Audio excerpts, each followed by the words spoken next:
Та улсын их хурлын гишүүдээ мэдгүй энэ удаад улсын их хурлын 5 дахь тойрогт асчилсан намаас нэг дэвшиж гишүүн болсон Далайн Бат баярыг танилцуулж байна. Монгол бизнес дээд сургууль бүгд найрамдах чих улсын Ёв Калын их сургууль, мөн менежментийн институтуудад эдийн засаг худалдаа үйлдвэрлэлийн дээд сургууль, олон улсын худалдааны магистр, их засаг их сургуульд ирэх зүйч, удирдлагын академид төний удирдлагын менежментээр суралцжээ. Уул уурхайн төслийн менежер, удирдлагч, баялагын төслийн санаачлагч, удирдлагч, Монгол Чех металл компани захирал, Монголын хэрэглэгчийн эрх ашгийг хамгаалах нийгэмлэгийн зохицуулагч 2024 оноос улсын их хурлын гишүүнээр ажиллаж байна. Англи, орос, чех хэлтэй 13.3 тэрбумын хөрөнгөтэй гишүүн. Улсын их хурлын төсвийн заалгын хяналтын дэд хорооны дараагаар сонгогдсон. Шинэ гишүүдэд бодол чуулганы танхимд үгээ хэлж асуулт асууж байгаа харагддаг. Малын гаалтай түүхийн эдийг боловсруулах үйлдвэр барих ажлын хөгжлийн хөтөлбөр тусах хэрэгтэй гэд байгаа. Иргэдийн оолгын нэмэгдүүл сонгогдсон тойрогтой ажлын байр нэмэгдүүлж, асан хамгаалах үйлчлэгээний тухай, электрон тамхины хэрэглээ, төрийн байгууллагуудын төсвийн сахилах бат, хэрэглэгчдийн эрх ашгийг хамгаалахад анхаарлаа хандуулж ажиллана гэсэн. Харилцаанаас харилцаа гэдэг харилцааны ур чадвар нь олон боломж өгч, бусад хүмүүс чамд итгэх итгэлийг илүү сайн болгож өгдөг гэж шинэ гишүүн зөвлөж байна лээ.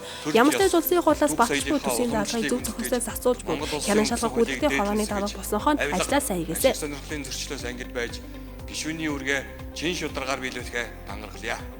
Миний бие энэхүү тангаргаалсанаас бол хуулийн хариуцлага хүлээн